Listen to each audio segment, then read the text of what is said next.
شهر رمضان الذي أنزل فيه القرآن هدى للناس وبينات من الهدى والفرقان، فمن شهد منكم الشهر فليصمه.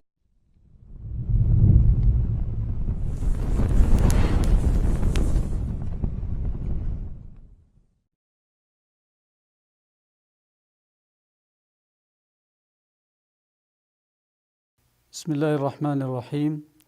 الحمد لله رب العالمين، صلى الله وسلم وبارك على نبينا محمد وعلى آله وصحبه أجمعين، وبعد، فسلام الله عليكم ورحمته وبركاته.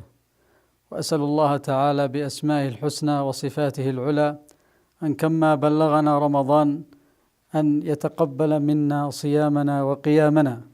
أيها الأحبة، شهر رمضان وبلوغه نعمة من نعم الله سبحانه وتعالى علينا، فاحمد الله على ذلك. الأمر الثاني الذي أحب أن أذكر به نفسي وأذكر به أحبتي، وهو أن هذا الشهر الكريم، الشهر العظيم، هو شهر الدعاء والتوجه إلى الله سبحانه وتعالى في هذه الأيام وفي هذه الليالي المباركة.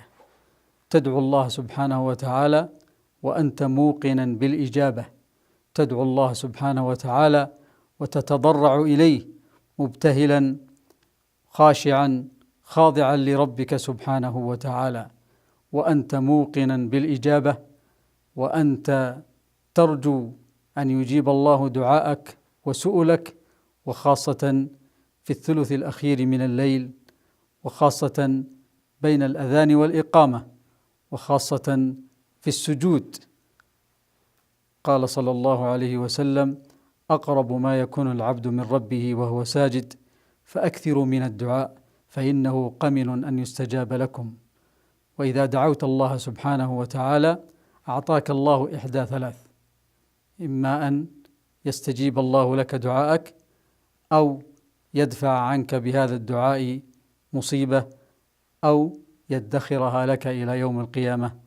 اللهم اجعلنا ممن يستجيب الله دعاءهم، وصلى الله وسلم وبارك على نبينا محمد.